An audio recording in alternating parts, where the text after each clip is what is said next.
Hi, I'm Kayla. And I'm Liam. And this is MumbleCast. This weekend, Kayla and I have been spending a bit of time watching the CrossFit Games.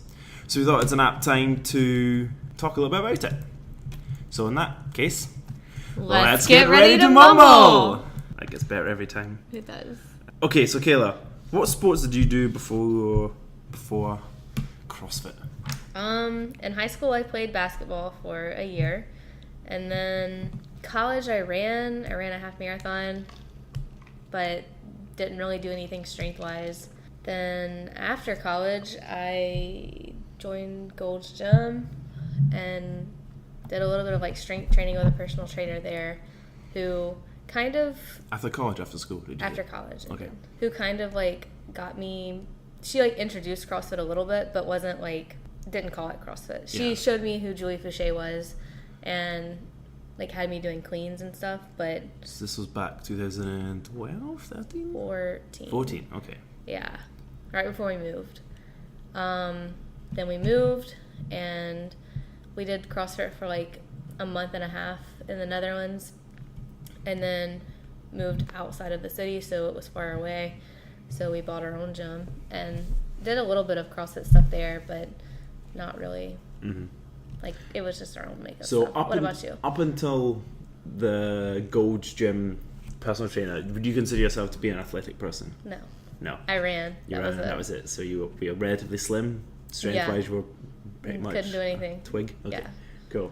Well, I had a slightly different one. I was quite sporty and athletic when I was brought up. I was brought up a family of two brothers and a sister, and we were all quite athletic. My dad and my mum pushed us, and all of us, we all played rugby.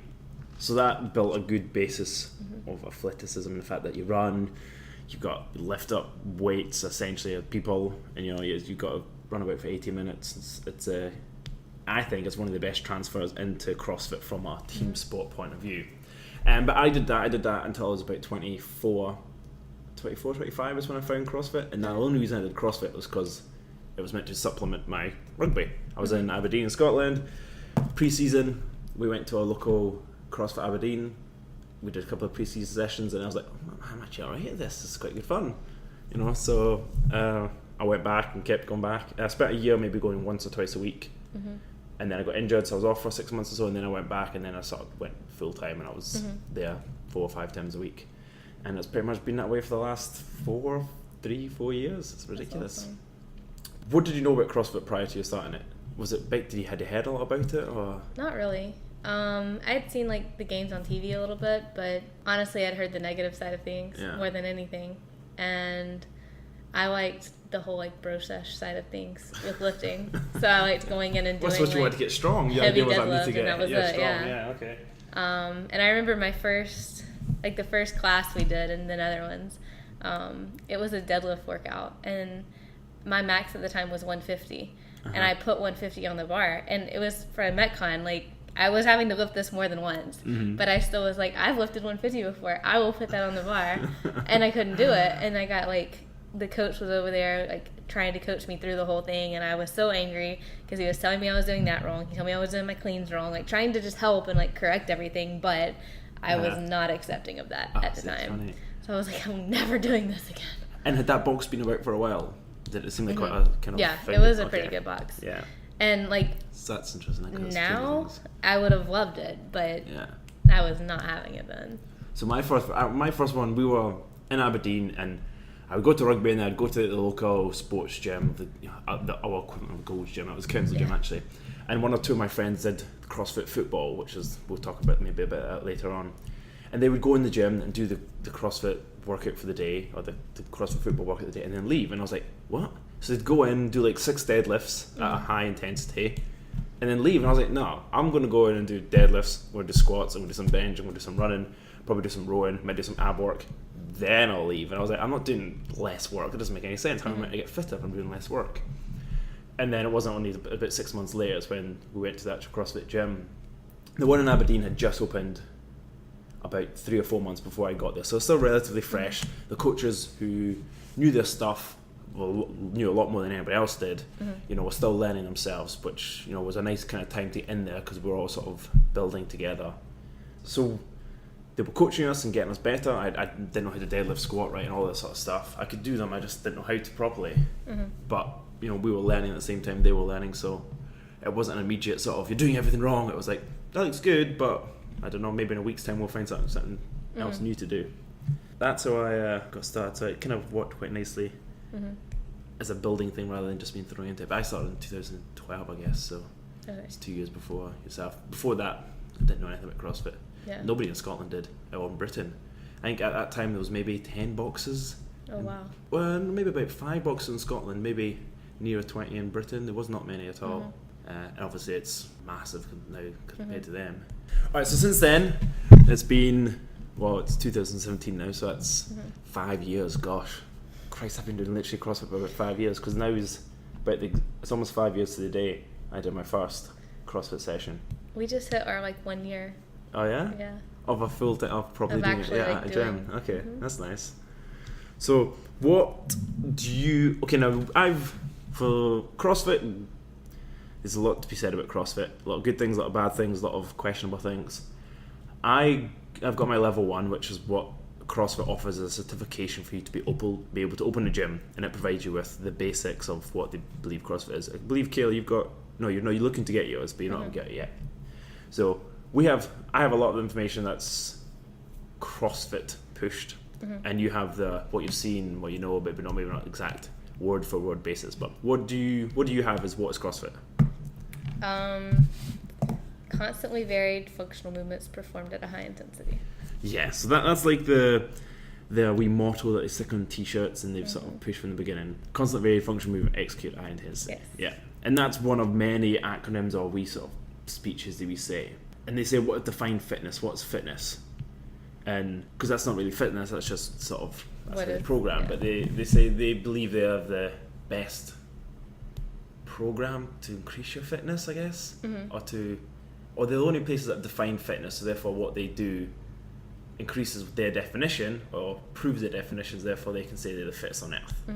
And their definition is basically increased work capacity over module domains, and something else I really should know. I'm not sure. So basically it means you can carry the heaviest weight over a larger distance in the shortest time possible. That's how they define work capacity.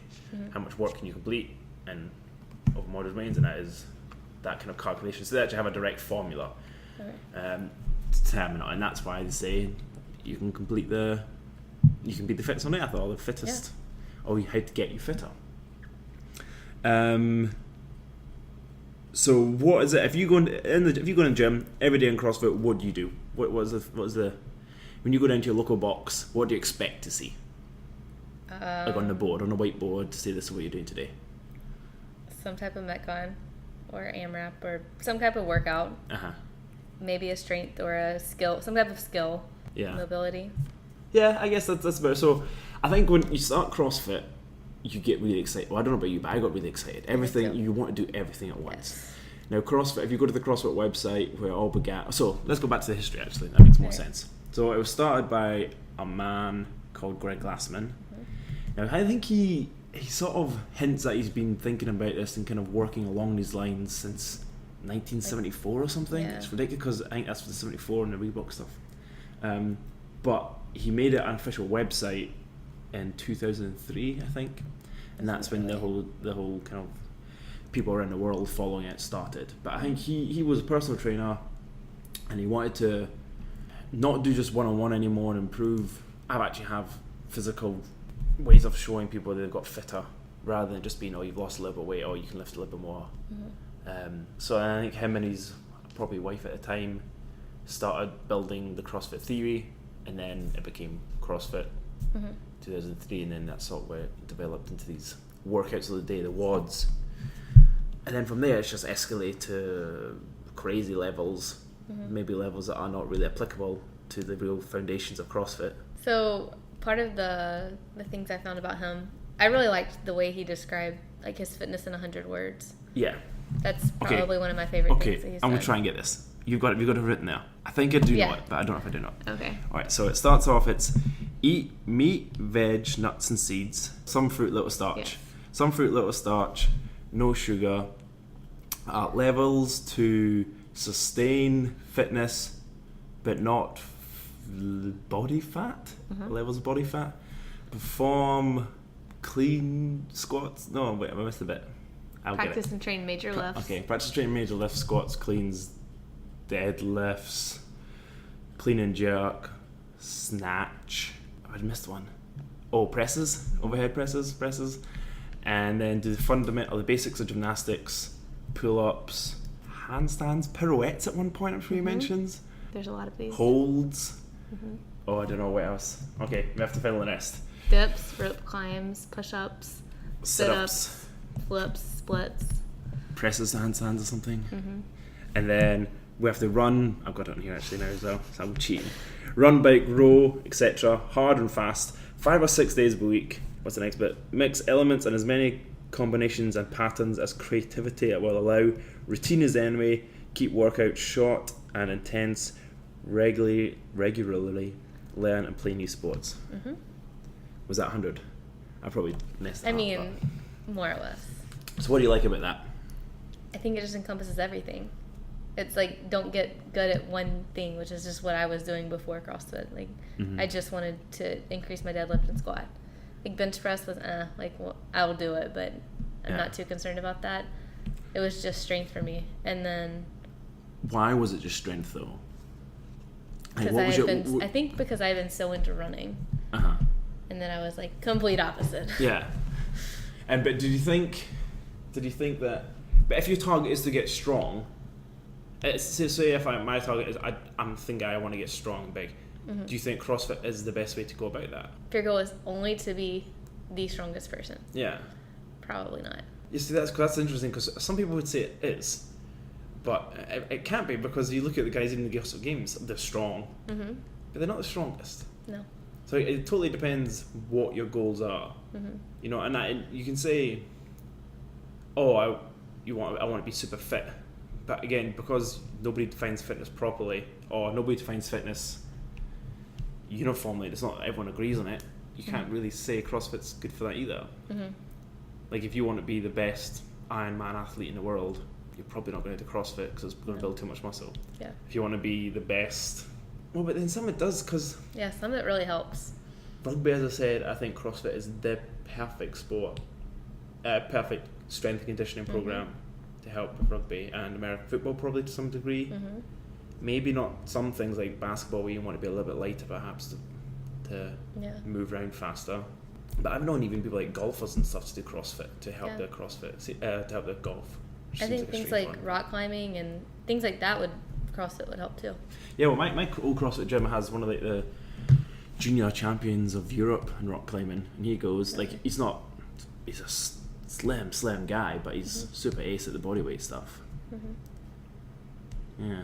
All right, so you said when you started there were how many boxes in? I knew of, there was one in Aberdeen, there was one in Glasgow that I knew of, one in Fife, and that was about it. There was and one in Edinburgh. So there was 4 that I knew of that we went to, and then since we opened, there was ones in Inverness and Dundee and a whole bunch of other cities. Okay. But there was 4 main ones that I was aware of. So how many do you think there currently are?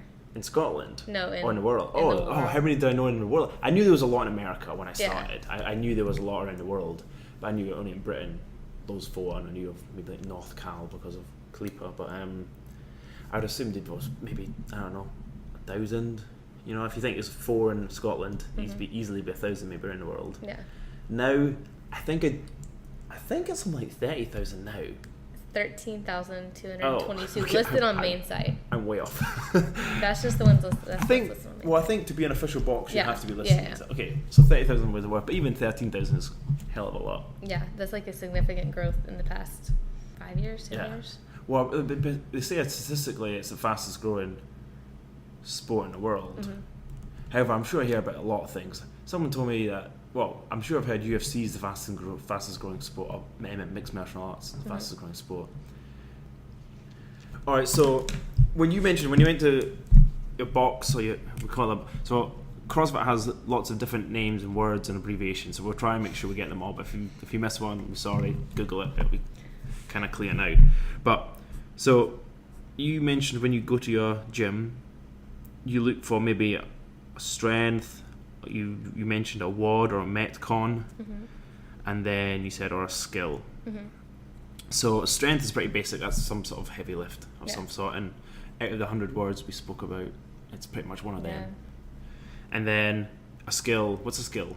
Like a gymnastic skill, or even like if there's not a major, like a lift, then like some type of accessory work that helps. I think the skill goes into quite a few different things, because it can go into strength even with things like Olympic lifts, the snatch and clean and jerk, or it can go into, as you said, gymnastics. Gymnastics are probably most people think skill, but you've also got double unders. You've got rowing. Even rowing can be a bit of a skill essentially. And then you've got WOD and Metcon. So WOD was workout of the day, and Metcon, metabolic conditioning. Metabolic conditioning, exactly, yeah.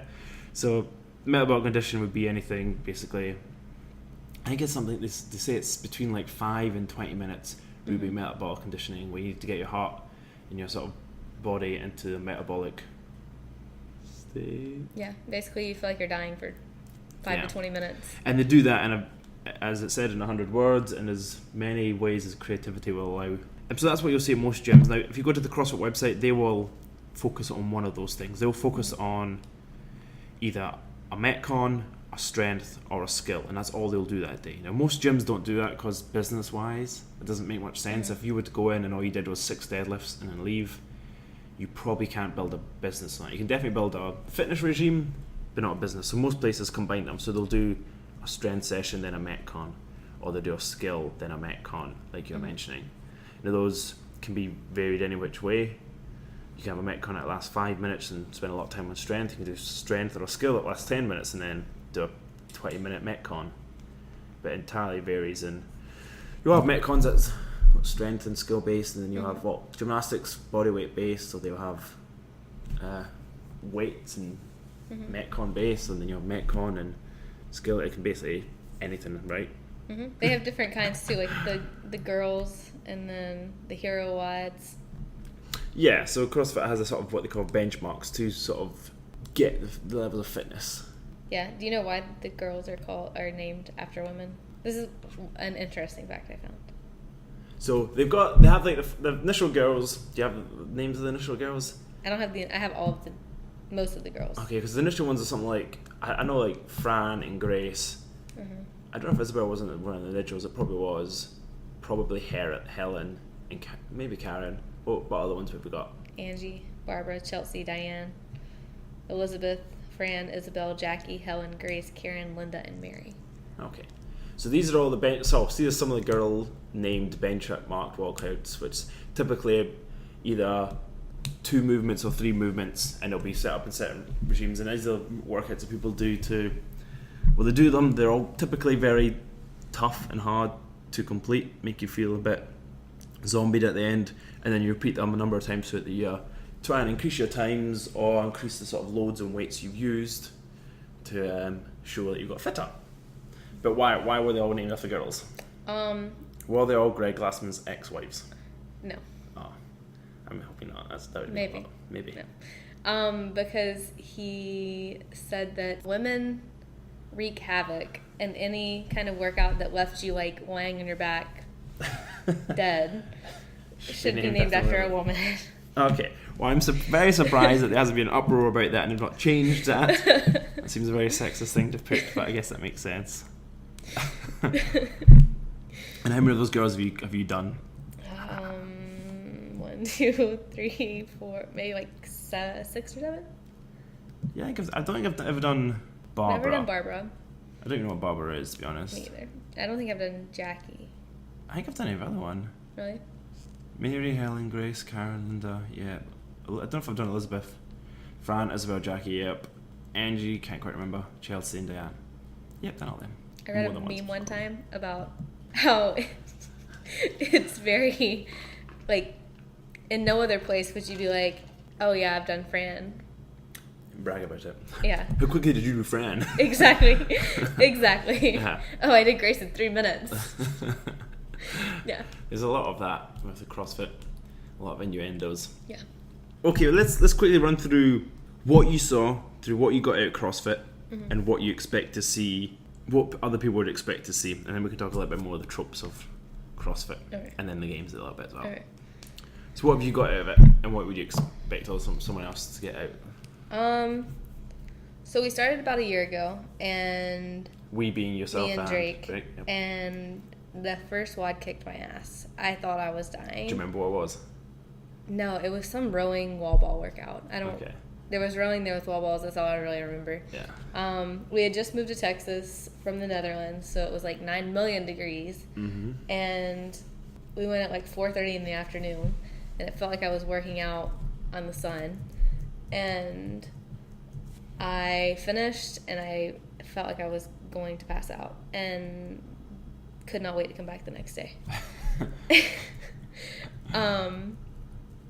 Yeah, I think it's helped self-confidence. It's helped me be healthier.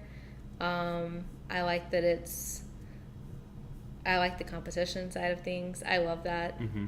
I push myself way harder when I'm competing, when I'm like, okay, I'm going to beat this person. And like, not in a bad way, just like healthy competition. Yeah. Like, even if that person's Drake, like, I'm going to 100%. do what I can to make my time less than his. And just like the community of it and the friendship that we've gained from it. Aww. Yeah, so me and Kayla initially met at Space Camp, but we became good friends at CrossFit. So that's why she says that. Yep. I couldn't agree more with it. That last bit was almost more important to me sometimes than the rest of it. The community you make from it. Everybody I speak to in Houston, I know through CrossFit, and I don't know anybody else outside CrossFit. It's ridiculous. And I don't say, oh, they're my CrossFit friends, they're just my friends. Mm-hmm. You know, it used to be they're my rugby friends or they're my school friends or whatever, but no, this is just my friendship group. Mm-hmm. The reason I'm in Texas is mainly due to CrossFit. Where, you know, back in Aberdeen, I didn't have really any friends other than my rugby friends, and then CrossFit, I'd have to go home back to Edinburgh for it. So it changed my life in so many different ways, and now all my free time is taken up either with CrossFit or with my CrossFit friends, my wee quotation marks. As an athlete, I feel like I was always athletic. I was always pushing myself, but it's helped me hone that a little bit in a sort of regimented way. Before I would just go to the gym and just do whatever I wanted, but now I've got a plan. I'm definitely fitter than I was. I don't play rugby as much, which is bad, but I've got more out of it than I think I've got out of 4 years at university or school or anything, and I know it's something I'm more passionate about than I should be, especially for something that is limited in what I can do with it, other than do some girls really fast. You know, I'm pretty much, I know you can open a gym and do this and coach that and do that, but it is pretty limiting. But I think I could speak more highly of CrossFit in a whole. I think there's things wrong with it, but I think as a whole it's great. Yeah. And I think this is what happens when you start CrossFit. You get really in love with it, and you're in this honeymoon period. You think it's the greatest thing in the world, and you try paleo diets, and you come back, and all you do is speak about workouts. It's a whole. I'm sure everybody who's listening to this has probably at some point heard either someone speak about CrossFit or mention someone speaking about CrossFit who's done CrossFit, because it's the whole.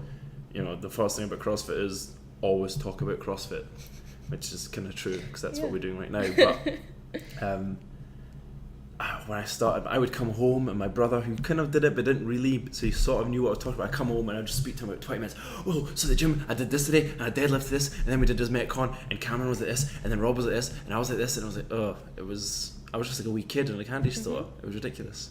I still do that. Yeah, I don't know why. Yeah, and I still get very upset about workout. Like, it doesn't ruin my day, but me and Drake were talking about that last week, how if I don't perform how I expect to perform, like, my attitude definitely does change towards myself. Like, I get bummed out and sad, and then we're just competing with ourselves. Like, this isn't the end-all be-all of things, but it still has a very, I don't know. Yeah, it is strange because I don't compete that often, but you said even on an everyday basis, if it's just me in the gym sometimes lifting weights, I'll get competitive for myself and I'll get upset and that'll ruin my mood. And my friends have seen it. They're like, why are you in such a bad mood? You had better do work. No, I got a promotion, but I missed a snatch and I'm really pissed off about it. You know, it seems mental. Yeah. Like, yeah, it changed my mood entirely. Yeah. And you see it in people in the gym as well. They come in after a hard day's work and they're all grim and bored, and although at the end of the workout they look like they're about to die, they do look happier. So much happier. You know, there's a wee sparkle in their eye, well, at least some people's eyes. Yeah. I don't think I've ever went and regretted going. I may like complain the entire way there, but I've never went to CrossFit and then left and been like, I shouldn't have went. Yeah. No points. Even when I tear my hands or I pull, I injure myself, I'm like, no, that was definitely so worth going. Yep. And then can't wait to go the next day. Yeah. And so I think, what would, then we are slightly different. Well, no, what would other people expect? Like if your mum went to CrossFit, what would she expect to get out of it, do you think? Because she might not get the whole social side, she'd be going for different reasons, etc. But I think it definitely is, you have to have like your expectations set before you go. Like if you're wanting to go just as like a short workout to lose weight, then I don't necessarily know that it's for you. Mm-hmm. I think that it's important. I don't necessarily think you have to be competitive, but that definitely helps. Mm-hmm. And you have to be patient too.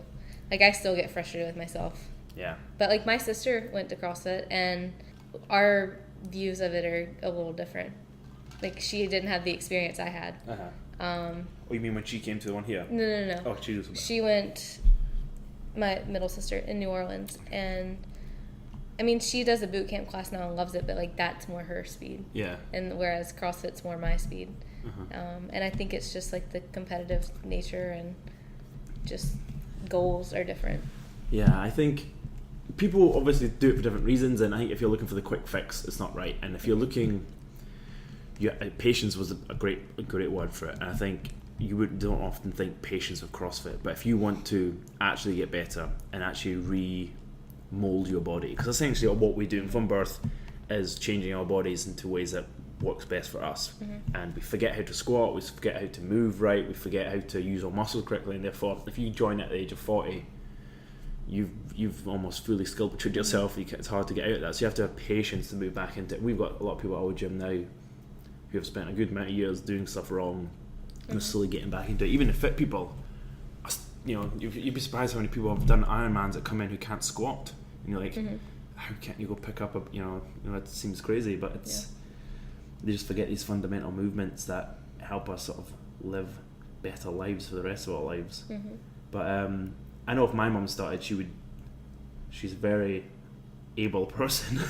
By no means is she unfit or incapable, but I know she would struggle squatting or struggle picking up heavy weights. I'm no doubt she could do it, but she'd have to be patient, and she probably wouldn't like it at the beginning because she would be unable to do a lot of stuff. But if she had patience, I'm sure she'd get a lot out of it. Same with the rest of my family. However, I can't convince them to do it, so I'm obviously not selling it enough. Yeah. But the thing is, my brothers and sisters are all super sporty, but none of them do it. I don't know why. Yeah. But maybe it's just that little bit extra. You need that competitive edge or something else that you get. To be fair, my brothers and sisters have all got injuries that prevent them from doing heavy stuff. Yeah. But I always feel like if you do it, scale it back, do it correctly, and build up, you'll work through the injury. I've got a bulging disc. Last Christmas I got one. About a month later, I was back in the gym again.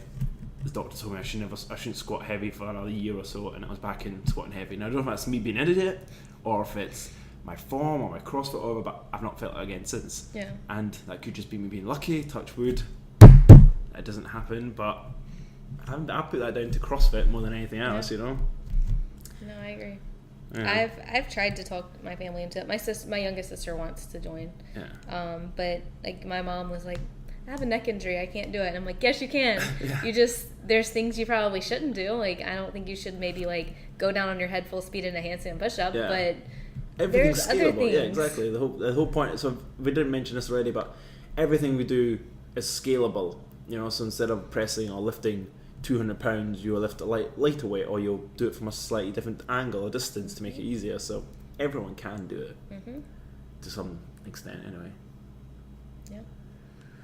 I think they should see, it's interesting because I don't think CrossFit would have been about 20 years ago. You couldn't do CrossFit because I think CrossFit is super social media. I agree. And so is everything nowadays, but I don't think you could, well, it was an internet, so it was a website, you know, you could really push it outside the website, you know, and it's not as if you could sell it the same way as like P90X, where you can set an instruction video, because it doesn't work like that. Yeah. You know, you can't just jump up and down doing star jumps or whatever they do in P90X, and they've actually done it, so I don't know. Oh, Insanity with Sean, what's his face?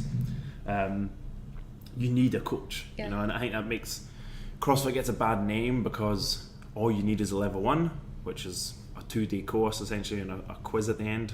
Quite a difficult quiz, to be fair.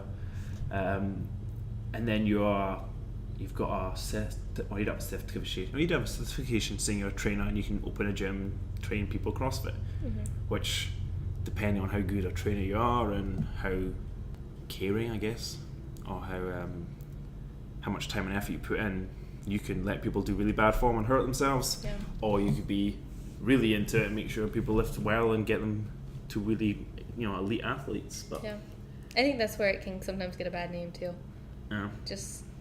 We see all these videos of people, oh, this is CrossFit, and you see them doing butterfly pull-ups, which is basically a gymnastic way of doing pull-ups, which is a more efficient way of getting your chin over the bar, but not necessarily strength-based. Or you see them doing the Olympic lifts, so it's a high-skilled lifts, and they're doing with bad form, so they hurt themselves, or it just looks ugly as, and they injure themselves. But it's the same in any sport. If I, who's never trained in American football, went and played American football, I would get injured because I don't know what the fuck I'm doing.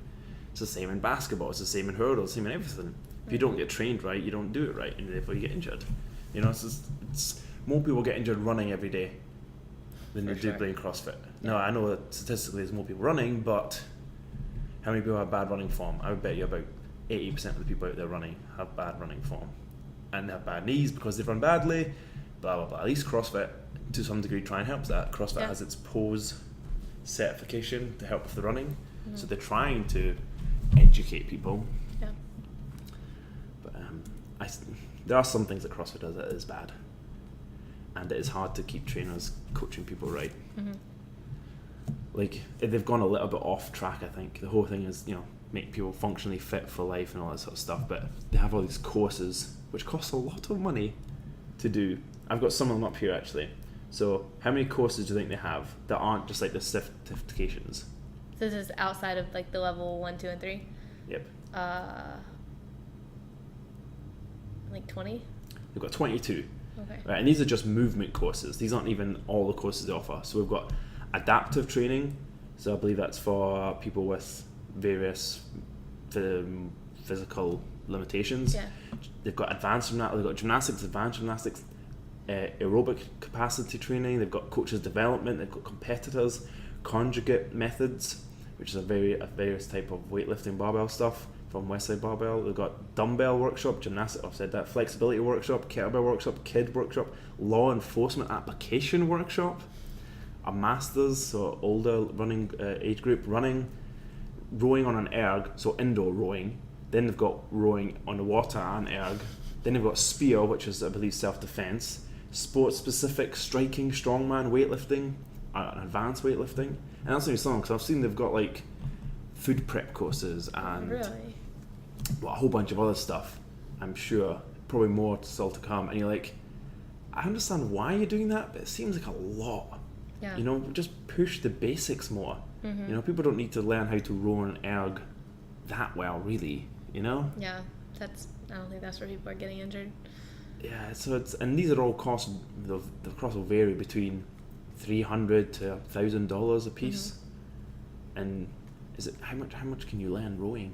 I'm sure there's a lot. I need to go on the course. I shouldn't really comment, but I think they've pushed our program to our industry in a slightly different manner, which is great for them. They've done a great job, and people fall for it. But I don't know. I don't know if I'd pay that much money to those courses. I probably will eventually. I've done a few of them already, so I can't really say that actually. It's stupid. Alright, give me some of your interesting facts about CrossFit. Alright, what do you think the breakdown is, male versus female? That must be 50-50. I know, I think more women do it. Yes, you were correct. Yeah? It's like, right now it's about 60% women. Okay, that looking at our gym's about 50-50, I think. Yeah. But the old gym I went to, there was definitely a stage where there was more women doing it, for sure. Which was great as a coach. But, I guess that does make sense. I think men don't like being told they're doing something wrong. So I know a lot of guys have come in from doing the regular gym, doing their bro sessions, come in and is like, what do you mean I'm deadlifting wrong? I can lift 500 pounds. yeah, but your back's literally about to break. And they don't like that, so they go back to their old gym. And also all these top people usually go to the gyms, they have ripped bodies, have abs for days, and they're used to doing the bench, and they come in and they see some slim guy beat them at Fran, and you're like, how's this guy beating me at this workout? I'm the boss. And it's like, no, not really, because you got no cardio, you got this and that, and I don't really like that either. And they're like, okay, well, I'm going back to my gym where I'm the king. Yeah. Where women are like, I don't mind, I just like to get better. Yeah. And there's not that many intimidating women, in fact, that they don't look. Well, no, there depends what it's considered intimidating. Like, there's not the same sort of bikini-clad, big butt women that you get in some gyms, but we do have quite intimidating, strong women in some of the CrossFit gyms, I guess. That can be quite intimidating, and they've got quite competitive attitudes. So maybe I'm talking rubbish, but I'm not surprised that makes sense. Yeah. There's a strong military law enforcement connection, and that's like the hero WODs and things like that. Well, I think the initial. It was started in San Diego, I believe that's right, and that's where a big Navy SEAL. I'm assuming that's where the Navy SEALs get trained. I'm not too familiar with it all, and I think Greg Glassman started some of it, pushing it towards the military and getting them functionally fit, because who needs to be more functionally fit than soldiers, really, essentially. And then that's when it all came onto the hero WODs, and so hero workout is a workout that's typically very difficult and puts you through the limits, and most of them are named after certain soldiers or military or servicemen who have passed away in the field for whatever reason. A famous one that you may have heard of is Murph, which is a mile run, 100 pull-ups, 200 push-ups, 300 squats, and another mile run, all done with a £20 vest. And there was a movie with Mark Wahlberg. Did you see that movie? I did not. I've heard it's really good though. Lone Survivor, I think it was called. Yeah, so I think he did. I can't remember what character he played, but yeah, that was the story based on him with Michael Murphy. But anyway, yeah, I think that's the basis of the military connection. Anyway, what else you got for me? I don't know how true this is, or how not a specific opinion this is, but the toughest WOD, what?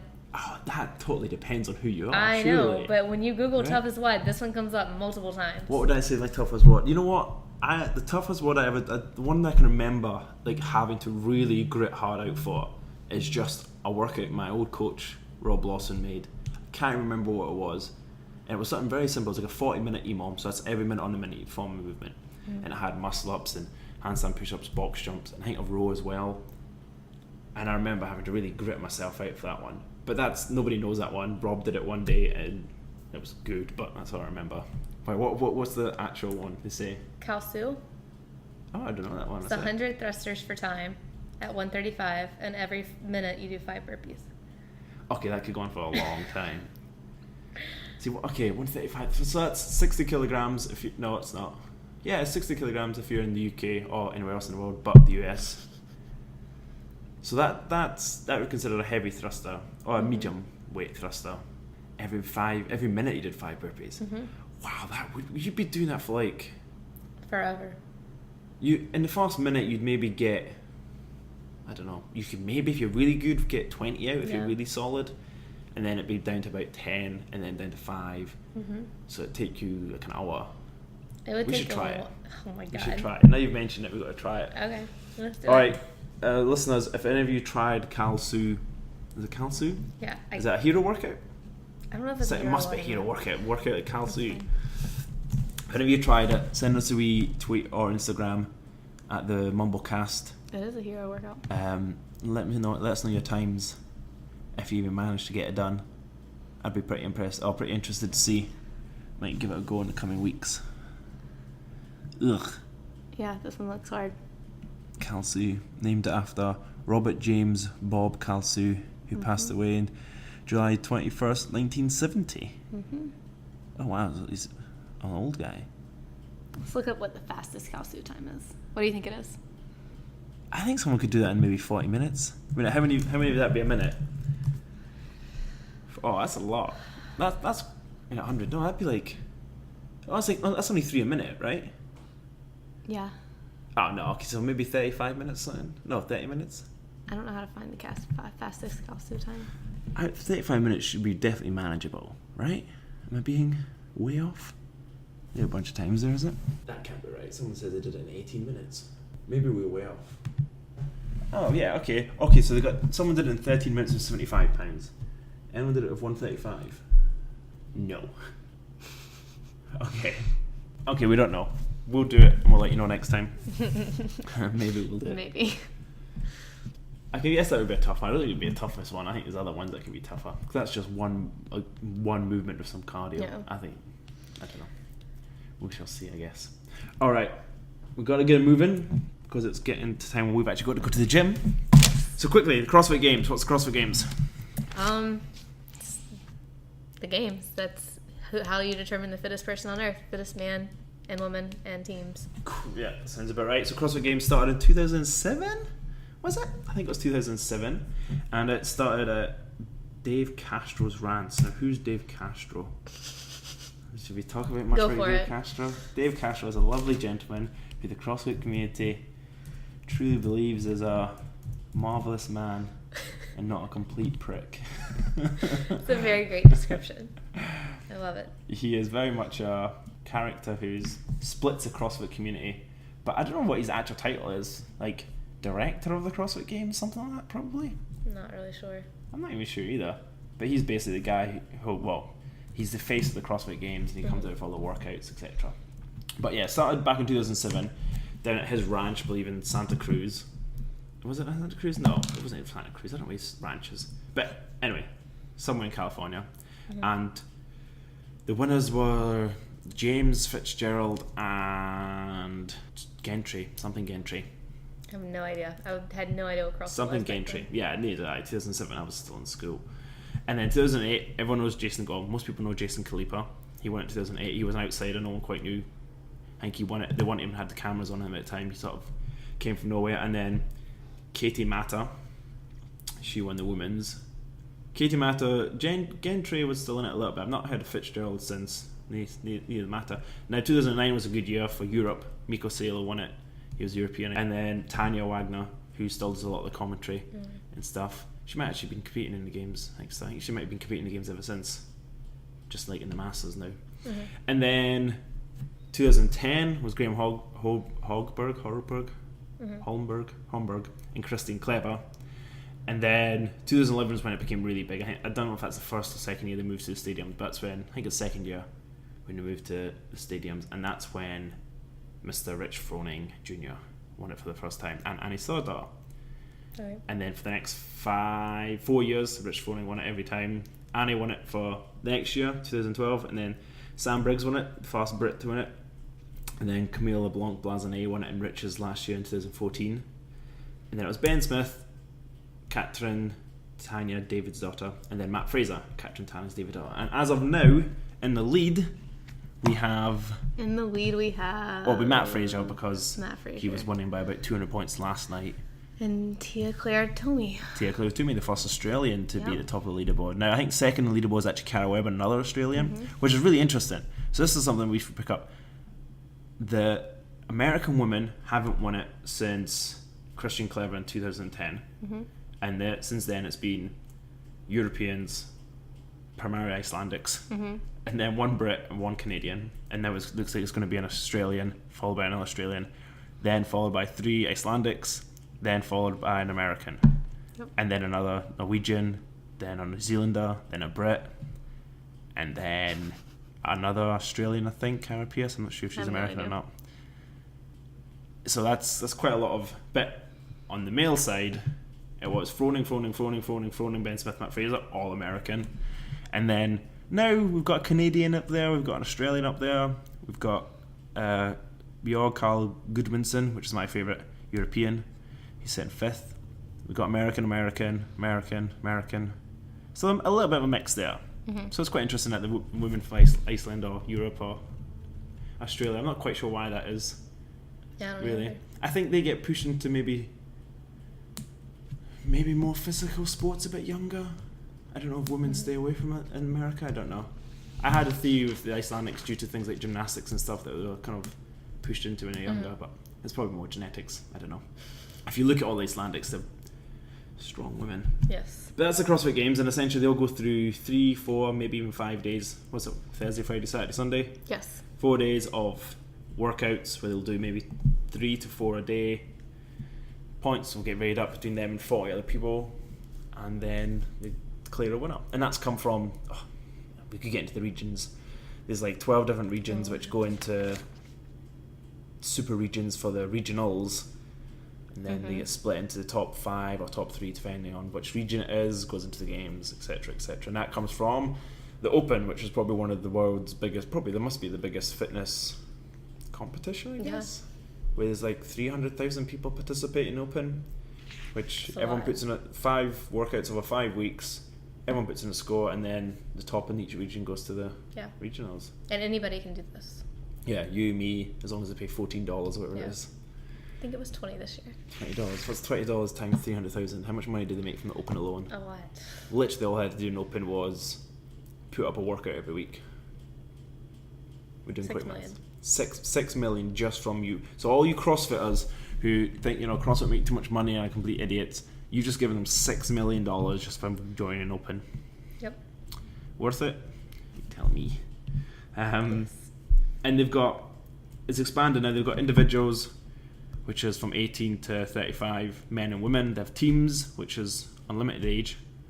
Then they have masters, which they have 5-year increments from 35 upwards. Then have teens, 14, 15, 16 to 17. And those people are insane, but I'm not even going to get into them because it just makes me angry. Yeah. Sponsored by Reebok. It was sponsored by Adidas, I believe, the first year, but not clothing wise. I think it was just like the games are sponsored. Then Reebok owns all rights, and that's why all athletes wear Reebok. They're not just really big fans of them. Nike's a competitor in footwear and some clothing, but not really. It might change that in the future once the contract of Reebok runs out, but I doubt it. The winners, what do they win? That's like $250,000, I think. I think it's 250,000 the winners win. 250. Which is a decent amount. Is it worth how much effort they put in throughout the year? I'll let them choose. I'm sure it will be. The title, the fittest on earth, is kind of cool. Yeah, that's pretty cool. Anything else? What else do we know about CrossFit? What's your favorite WOD or movement? Favorite movement is probably snatch, just because it's high skilled. It requires strength, skill. It's one I'm half decent at. Even when I look at some of these teenagers, I'm like, okay, I'm shit. There's a teenager who's 17 who snatched 50 more pounds than me. 50 more pounds, and he's 10 years my younger. I'm like, what a douchebag. Well, no, he's awesome, but Brazilian homeschool kid apparently. Anyway, I just get a bit sour grapes, I guess. Is this the one that dabbed after you? Yes, this is the one who hadn't dropped a bar and dabbed. However we look at it, it's quite impressive. It's not anywhere near as impressive as some of the Olympic kids that do it, the junior actual weightlifters, but considering this guy is an all-rounder. And I think Karen is one of my favourite workouts, but again, it's only because I'm good at it. Or I feel like I'm good at it. Probably not, again, compared to some of these people, but that's the 150 wall balls for time. Okay. But I like every workout I do. Yeah. There's very few workouts I stop going, this sucked. I'm not a big fan of bike. If you do bike and power cleans, we did one a week there, 3 minutes, as hard as you can. It's something like 12 calories on the bike, 12 power cleans, repeat for 3 minutes, 3 minute rest, repeat, 3 minutes rest, repeat. That sucked. Yeah. I do recall that. So there's 2 stages of me considering how tough a workout is. One, if I take off my shirt, but that's also depending on how hot it is. And in Texas, it happens more often than I like it to. But if I have to take my shoes off at the end of a workout, I'm always on the floor and I'm dying, and I have to take my shoes off, and that's when I know it was a tough workout.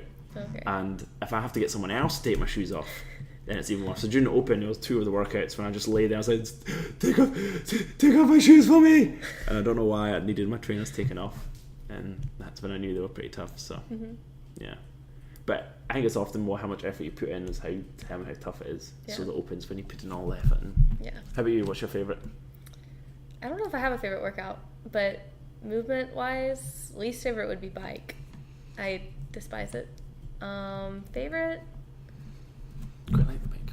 Probably still like deadlift or clean or something like that. Oh yeah, going back to your strength roots. Yeah. All right, let's get through some of common misconceptions of CrossFit. Okay. Does CrossFit make you strong? Yeah, you get strong. Does it make you fast?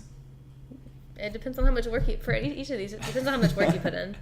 Like, yeah, it can.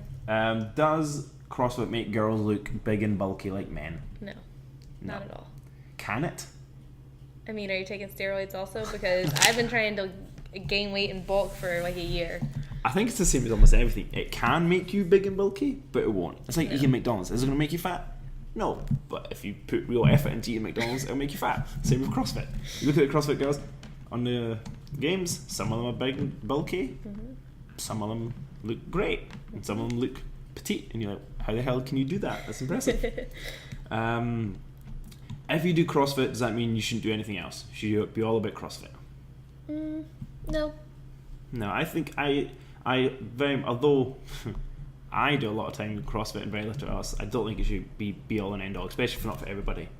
And the end of Greg Glassman's 100 words, he says, learn and play new sports. So that it should be almost at the top. You know, I think that's the main thing too. The CrossFit Games confuses people, but it's not all about the games. Is it a cult? Yes. Yes, it's entirely a cult. Unfortunately, it may not be a cult in the raw sense of the word. If you like it and have a passion for it, it becomes a bit of a cult. Yes, I have drank the proverbial Kool-Aid. Yeah, it's but you know what? I don't mind. I refute that anyone could start drinking that juice and not love it. Yep, I agree. In my eyes, I try to push it on everybody I know. Drink this juice. Yeah. Hey, come magical. Come and try this workout. Yeah, come on. Is it competitive? Absolutely. Yes, but As it doesn't much have as to you be. make it, yeah. As much as you want it to be. Depends what your goals are. Yeah. Is it the ideal workout for everyone? No. But it is for everyone. Yes, it can be made for everyone. It's not for everyone, but it's for everyone, which is physically, I think it's for everyone. Mentally, like a paradox. Yeah. I don't think. No. Do you get injured? It depends on what you're doing. Yeah, we kind of touched this a little bit, didn't we? It's if you're doing it right with a good coach and you listen, you won't get injured. Yep. But if you do the complete opposite of all that, you will get injured. Yep. Injuries happen regardless of what you do. I've played rugby for 20 years. I got 1 or 2 injuries. I've done CrossFit for 5 years. Got 1 or 2 injuries. It's about the same. What other common things? Myths. CrossFit athletes are good at everything. Is that true? No. No. You can work to be good at things, but it's going to take work. It's like a jack of all trades. You can do everything a little bit, but you never become the master of anything, typically. But that's not a bad thing at all. No. There's no validity in the CrossFit approach. That's not true, I don't believe. I think there's definitely... It might not all tick the science boxes correctly, but I think there's definitely truth to it. CrossFit instructors are fully qualified. No. No. As a CrossFit instructor myself, I'll tell you we're not fully qualified, and at no point during at least the first couple of levels are you considered a fully qualified coach. I would recommend anyone who does CrossFit to listen to their coach, implement what they say, but research it yourself afterwards if you don't believe what they're saying, depending on their level. If they've got a level 4, I would trust them. If they've got level 3, I would probably trust them. If they've got level 1 and 2, maybe do some research just to confirm. That's my view. Rhabdo. Yep, that's the one I just saw. Rhabdomyolysis. What's that? And do you get it and will you die? So rhabdo is just like when your muscles break down, right? The muscle tissue breaks down. Yeah. Muscle tissue breaks down and it creates something that goes into your blood. I can't remember what it's called off the top of my head. Begins with an M, I believe. And basically your liver can't process it. Okay. Myoglobin. Yeah, that's the one, myoglobin. So it happens when muscles deteriorate due to injury. Or it can happen to anything, whether it's like a car crash or when it's you tearing them down by using them too much. And the myoglobin, did you say?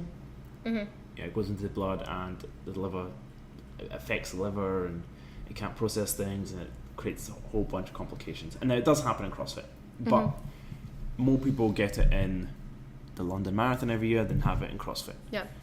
If you hydrate, eat well, and take care of yourself, it won't happen. This is the same as a lot of conditions. You notice it by having Coca-Cola looking pee, and your muscles feel like they're ballooned and are dead tight and so on. But I have known about 3 people to get it. Really? and they've all gone to hospital, and they've all gone on an IV, and they've been fine. Yeah. Not major incidents, but because they were made aware of what it was, that's probably what helped. But we tell everybody to rehydrate after and during every class to try and stop from it happening. But as I said, if you do any intense workouts or any intense exercise, it is a possibility. But I wouldn't worry about it, even though they do mention it quite a lot in CrossFit. Yeah, I hear it a lot. I didn't know what it was before CrossFit. Oh, neither did I. No idea. Yeah. And it could have happened to me because I worked out quite, well, maybe not quite the same intensity, but... Every time I do pegboard, my arms, I can't touch them the next day. They hurt so bad, and I'm like, rhabdo. Rhabdo. Let's go to the toilet and see. Yes. So it is. CrossFit is expensive. Yes. CrossFit is very expensive. Now, is it justifiable or not? I'll leave it up to you. But if you asked, I know some people will pay PTs upwards of $50 an hour. And that will be for one class with a PT who gives a certain amount of information. Depending on how good the PT is, I know some PTs will get a lot more if they're better, but I know a basic PT in the UK will get maybe 35 to 40 pounds an hour, which is about $50. And I know for a fact that they're not that good in their attentiveness and stuff. So whereas this, you pay maybe upwards of up to about $200 a month on a limited membership, and although you're in a class of between 1 and 20, depending on how many people turn up, you do get attention, you get a good workout in a facility. I won't say a good one because there's not always good facilities, but and you get the community that comes along with it. Yeah, the push from the competition. I think it's worth it. I think sometimes when people look at it and they think they don't get the money's worth, is when they look at it and they see, oh, this is a warehouse with some metal plates and rubber plates in the bottom. Why am I paying this much money? But they don't realise what else goes into it and how much that stuff costs in the first place. You ever try and buy yourself a rig and a barbell, you'll find out that it's not cheap, guys. No. It's really not cheap. No. And I think also when you compare it to, like, you can go to like a Gold's Gym for $15 a month. Yeah. I have an LA Fitness membership, $20 a month, $25 or something like that. Yeah. I'm like, okay, that's done, and it's got almost... I was going to say it has almost all the equipment the CrossFit Gym has. It doesn't, but it has similar equipment. I can still get a workout. Yeah. It's got a pool, it's got showers and a changing room, which our gym doesn't have. But it's also got same. It's also got about 100 dudes with headphones in, with string vests on, looking in the mirror. I'm like, I don't kind of want any of that. Yeah. But it is expensive, but worth it. Yes. Worth it. Every penny. Absolutely. Every penny. All right. So overall, CrossFit Games is on. It is interesting to watch. It can be sometimes a little bit boring, but it's good. And at the moment, we think Matt Fraser and Tia Claire Toomey is going to win. Yep. CrossFit is research it. Listen to this. If we mumble too much, maybe go research it some more. But definitely try it out. Almost every gym in the world will give you a couple of free sessions to try it out. That's really it. We'll report who wins next week. Yeah. But go try it if you haven't tried it. Also, get your kids into it. Yes. I have a big, strong belief that kids should start this young. But that's for another day, perhaps. Yep. Okay, that's a very quick, hour-long view on CrossFit. Missing heaps of points. I'm sure you've got lots of things to say about it that I could go on and talk about this for hours. Yeah, we should. It's pretty much been my topic for the last 5 years, so... but I love it. Kayla says she thinks it's alright. Yeah. She could live with it. She'd be fine. Yes. She doesn't like anybody that goes there. In fact, she hates everyone that goes there. Oh, yeah. She only does it to lift heavy. She wants a big deadlift. She doesn't even like Metcons. Not at all. No. Okay. Cool. We didn't even get onto nutrition. Oh, God. We'll hold that for another day. That can be a whole topic by itself. Yeah. Alright. Okay. Well, I've been Liam. I'm Kayla. And this is the MumbleCast. See you next week.